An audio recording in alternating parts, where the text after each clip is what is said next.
साथियों नमस्कार, मैं हूं नीरज पटेल और आप देख रहे हैं नेशनल जनमत। कुछ लोग पद को सुशोभित करते हैं और कुछ लोगों को पद सुशोभित करता है। मेरे साथ जालौन के जिला विद्यालय निरीक्षक भगवत पटेल जी हैं। ये ऐसे शख्स हैं जो अपने पद को सुशोभित कर रहे हैं।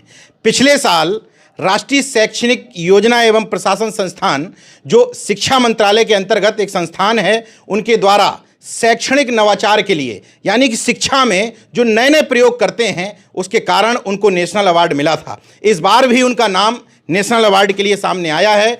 यही वो शख्स हैं जिन्होंने पूरे प्रदेश में शुरू किया था। जालौन जिले से नन्ना कलाम, पूरे प्रदेश में उसका डंका बजा।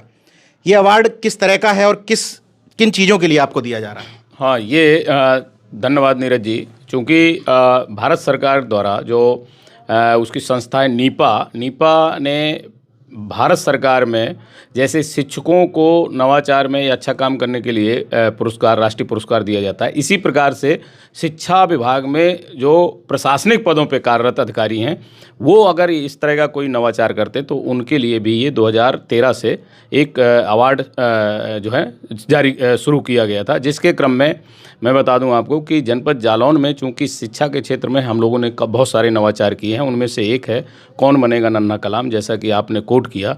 ये नवाचार हमने जनपद जालौन में विज्ञान के क्षेत्र में, खासकर बच्चों में वैज्ञानिक रुचि और वैज्ञानिक दृष्टिकोण डेवलप करने के लिए शुरू किया था, जिसको लगभग चौथा साल है। और ये पिछले 2 साल से जो है पूरे यूपी में इस जो हमारा विज्ञान एवं प्रौद्योगिकी परिषद उत्तर प्रदेश है, उन्होंने इसको रिकॉग्नाइज किया, अडॉप्ट किया और पूरे प्रदेश में इसको लागू किया गया था 2020 में।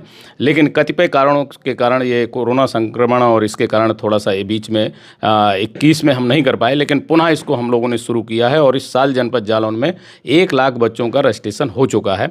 यही नवाचार हमारा पूरे भारत में, इसके पहले भी इसको एक अवार्ड मिल चुका है जो ब्रांड इम्पैक्ट्स द्वारा दिया गया था। और पुनः जो है ये 2018, 19, 20, 21 में जब हमने यहाँ चलाया था, तो उसी क्रम में ये भारत सरकार द्वारा फिर से नवाचार रिकॉग्नाइज किया गया है। और union state minister of education doctor Subhash सरकार द्वारा जो है अवार्ड दिया जाएगा इसमें, जो जनपद जालौन के लिए, मेरे अलावा जनपद जालौन की पूरी टीम के लिए बहुत बड़ा जो है बधाई और बहुत बड़ा उनका ये उपलब्धि है, जो मैं जनपद जालौन के शिक्षकों को समर्पित करता हूँ। नेशनल जनमत के वो दर्शक जो पहली बार आपसे रूबरू हो रहे हैं, थोड़ा सा चाहता हूं कि डिटेल में बताएं कि ये कौन बनेगा नन्हा कलाम है क्या? हाँ, कौन बनेगा नन्हा कलाम, आप नीरज जी देख रहे हैं कि बुंदेलखंड खास करके बहुत पिछड़ा क्षेत्र है और विज्ञान के क्षेत्र में बुंदेलखंड और भी ज़्यादा विज्ञान और इंग्लिश का जो यहाँ पे स्तर है वो बहुत पीछे है। उसको लेकर के हम इसकी प्रेरणा हमको ये मिली कि चूँकि यहाँ के बच्चों के साथ जब हम लोगों ने विज्ञान के क्षेत्र में काम करना शुरू किया, तो बहुत सारे ऐसे बच्चे थे जो विज्ञान का ABCD नहीं जानते थे। और यहाँ खासकर जैसे भारत सरकार ने भी इंस्पायर्ड अवार्ड योजना, विज्ञान को जानो और साइंस कांग्रेस, विज्ञान एक आविष्कार, ऐसी कई 4-5 योजनाएं यहाँ पे शुरू की थी भारत सरकार ने, पहले से भी चल रही थी, लेकिन उनका कोई जो है यहाँ पे बहुत ज़्यादा प्रभाव नहीं दिख रहा था। तो उसी को लेके हम लोगों ने, यहाँ के जिलाधिकारी थे डॉक्टर मन्नान साहब, हम लोगों ने कहा कि इसको स्थानीय स्तर पे एक मिशन के रूप में और एक विजन के रूप में हम लोग खुद इसको शुरू करें।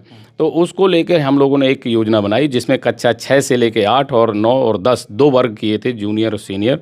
उसमें हम लोगों ने जब रजिस्ट्रेशन किया और यहाँ पे साइंस का जो वातावरण सृजन किया, उसमें हमने सबसे पहले IIT कानपुर के प्रोफेसर SC वर्मा, जो पद्मश्री अवार्डी हैं, उनको हमने नॉलेज पार्टनर बनाया, सिलेबस बनाया और फिर CST से इसमें जो है ना मदद मांगी। तो इस क्रम में यहाँ पे देखा हमने कि आपको बता दूं कि इसका इतना अच्छा प्रभाव गया कि इंस्पायर्ड अवार्ड में लगातार भारत सरकार से हम लोगों ने पूरे इंडिया में 16वां स्थान और प्रदेश में लगातार तीसरी बार जो है तीसरी साल लगातार हम जो है प्रथम स्थान पे आए हैं। तो ये एक ऐसी योजना है जिससे बच्चों में खास करके वैज्ञानिक दृष्टिकोण और तर्क शक्ति डेवलप हो रही है। और जो पुराने दकियानूसी विचार हैं, सोशल डॉगमाज हैं, कुरीतियाँ हैं और बहुत सारे पाखंड हैं, उनको कैसे हम लोग इरेडिकेट करें समाज से, उसके प्रति जो बच्चों में एक ललक और जागरूकता और तर्क करने की और वितर्क करने की क्षमता पैदा हुई, वो बहुत ही काबिल तारीफ़ है। धन्यवाद। ये तो आप मानते ही हैं कि जैसे विज्ञान आगे बढ़ेगा, बच्चों के सहारे घरों में भी पहुंचेगा, वैसे ही ये अंधविश्वास और पाखंड अपने आप घरों से कम होना शुरू हो जाएगा। ये तो एकदम आपका एक मिशनरी जो काम भी है, और मैं इसमें ये हम लोग पद पे रहते हुए भी इस काम को करने के लिए इसीलिए प्रेरित होते हैं कि समाज में कैसे भी जो भी दकियानूसी हैं, पुराने पाखंड हैं, और जिनमें अभी समाज हमारा जकड़ा हुआ है, और जिन जकड़न के कारण जो है ना समाज की सोच जो है ना वो इतनी पीछे हो गई है। और ख़ासकर बुंदेलखंड में जैसा कहते हैं ना कि हम लोग पिछड़े हुए हैं, तो पिछड़े हुए नहीं हैं, केवल इसीलिए पिछड़े हैं कि हमारी सोच जो है ना वो अभी कहीं ना कहीं किसी भी ऐसे एंगल से वो या कहीं ना कहीं वाइज्ड हो करके, और वो जो है ना उसको इस तरह का मौका नहीं मिल रहा है कि वो आगे कैसे जो है ना उसको बढ़ाया जाए। तो उसी को लेके ये वैज्ञानिक दृष्टिकोण और विज्ञान की शिक्षा के माध्यम से ही इस चीज़ को हम लोग ठीक कर पाएंगे। उसी के क्रम में ये नवाचार हम लोगों ने शुरू किया है, और इसका बहुत ही दूरगामी परिणाम जाएगा। आज जो हमारे नौनिहाल हैं, कल वो एकदम जो है वैज्ञानिक सोच के साथ जब विकसित होंगे तो हमारा समाज भी, हमारा देश भी, और हमारे सारे जो है ना राजनीतिक आर्थिक सारे परिभाषाएं बदलना शुरू हो जाएंगी। बालिका शिक्षा के लिए भी आपने काम किया, जो बच्चियों को गोद लेने की जो एक कार्यक्रम था वो क्या था? हाँ, वो भी नीरज जी बहुत जो है ना, चूँकि जनपद जालौन में आप देख रहे हैं कि अभी आप होके भी आए हैं, बीहड़ क्षेत्र है यहाँ पे, यमुना पट्टी चंबल का, उस क्षेत्र में हम लोगों ने जब एजुकेशन के क्षेत्र में काम करना यहाँ शुरू किया तो देखा कि बहुत सारी बच्चियाँ जो है प्राइमरी या कक्षा 8 पास करके वो गाँव में घरों में बैठ जाती हैं, और आसपास कोई इस तरह के साधन भी नहीं होता है। और दूसरी बात कि उनके परिवार में भी, उनके परिवार के लोग भी इतने जागरूक और फाइनेंशियली इतने अपडेट नहीं होते हैं कि वो इक्विप्ड हों कि बच्चियों को पढ़ा सकें। इसी को लेके हम लोगों ने यहाँ पे एक जो है ना किशोरी शिक्षा समाधान योजना चलाई, जिसके तहत जो है कक्षा 8 पास बच्चियों को हम लोगों ने ट्रेस आउट किया, डाटा कलेक्ट किया, और फिर इसके बाद जो है जनपद में इस समय लगभग जो है 320 बच्चियाँ जो है वो 4 केंद्रों पे, मंगरौल में और सिद्धपुरा में, जालौन में और कोंच में, इस तरह से 40 बच्चियां रेजिडेंशियल हैं, बाकी बच्चियां हमारी जो है डे बोर्डिंग में पढ़ रही हैं। तो ये एक बालिका शिक्षा को लेकर के जो यहाँ पे पिछड़ा जो है ना इलाका है, वहाँ पे चूँकि बालिका शिक्षा अगर अच्छी हो जाती है तो बट नेचुरल है कि हमारा शैक्षिक संतुलन बनेगा और समाज हमारा आगे बढ़ेगा। चुनावी समय है तो एक अंतिम सवाल चुनाव से जुड़ा हुआ पूछ लेता हूँ। जगह जगह मैं जा रहा हूँ तो देख रहा हूँ कि लोगों के पास मुद्दे ही नहीं हैं। उनके पास सबसे बड़ा जो भाव दिख रहा है वो शिक्षा का भाव दिख रहा है। मुद्दे इसलिए नहीं हैं क्योंकि वो शिक्षित नहीं हैं, तो वो उनके पास एक ही बात कहने को है कि हम तो अपनी जाति का नेता ढूंढ रहे हैं। तो अगर शिक्षा बढ़ेगी तो मुद्दे भी आएंगे और ये जाति भी गायब होगी।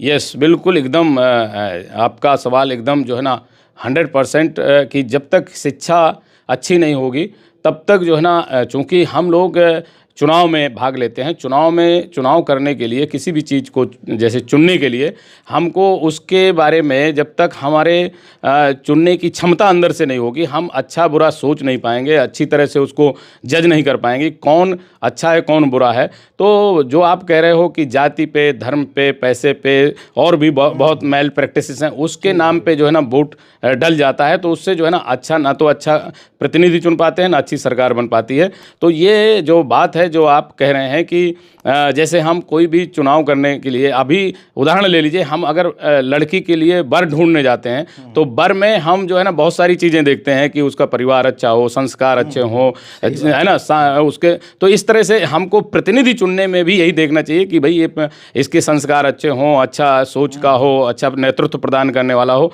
तो ये चीज़ तभी आएगी नीरज जी जब हम लोग शिक्षा में बहुत अच्छे ढंग से शिक्षा हमारी होगी, शिक्षा दीक्षा संस्कार हमारे अच्छे होंगे, वो तभी हम अच्छा चुनाव कर पाएंगे। तो ये बहुत प्रासंगिक सवाल है, और इसको लेकर के आप देख रहे हैं कि भारत निर्वाचन आयोग इतना चिंतित है कि 2009 के बाद जो है स्वयं जो है भारत निर्वाचन आयोग ने एक स्वीप की जो है कार्य योजना बनाई कि जिससे कि हम ज़्यादा से ज़्यादा मतदान और इथिकल वोटिंग करा सकें। माने इथिकल वोटिंग का मतलब है कि नैतिक मतदान हो, माने हमारा वोटर जो हो वो जाने कि कौन किसको हम चुन रहे हैं, कौन नैतिक रूप से और अच्छे रूप से संस्कारित है, और कौन अच्छा प्रतिनिधि है, और कौन अच्छी सरकार, कौन अच्छा देश के बारे में सोच सकता है। तो ऐसे लोगों के लिए तो ये बहुत ज़रूरी है कि हम लोग शिक्षित समाज को पहले शिक्षित करें, और बट नेचुरली कि अपने आप ये सारी चीज़ें ठीक होने लगेंगी। ये साक्षात्कार आपके लिए, आपके सामने इसलिए लेकर के नहीं आया हूं कि आपकी तारीफ करने का कोई मकसद है। मकसद केवल ये बताने का था कि किसी भी पद पर बैठा हुआ व्यक्ति अगर अपने पद का निर्वहन ठीक से करता है तो वो समाज में अपने ढंग से बदलाव ला सकता है। भगवत पटेल जी इस बात के उदाहरण हैं। किसी भी जिले में आप जाते हैं तो सामान्य तौर पर उस जिले के डीआईएस का नाम कोई बता नहीं पाता है, लेकिन न सिर्फ आप जिले में बल्कि पूरे प्रदेश में पहचान बना पाए अपने काम के दम पर। जो जिम्मेदारी आपको दी गई है शिक्षा विभाग के द्वारा, उसका ठीक से निर्वहन करते हैं। और शिक्षा कितनी इंपॉर्टेंट है ये मैं इसलिए ठोक करके कह सकता हूं कि अभी हम एक गांव घूम करके आए हैं, यमुना के बिल्कुल किनारे का। उस गांव के पास लोगों से जब मुद्दे पूछे तो मुद्दे ही नहीं थे। उस गांव के लोगों को कुछ नहीं चाहिए सरकारों से। उन्होंने कहा कि हमारी जाति का नेता सामने दिखेगा, हम उसको बिना मुद्दों के वोट दे देंगे। वो चाहे सीट बेचे, चाहे जो कुछ करे, लेकिन हमें केवल जाति दिख रही है। गलती उनकी नहीं है, गलती उन लोगों की है जिन सरकारों ने उनको अभी तक शिक्षित नहीं बनाया। देखते रहिए नेशनल जनमत, जागरूक और सजग बने रहिए। जय विज्ञान, जय संविधान।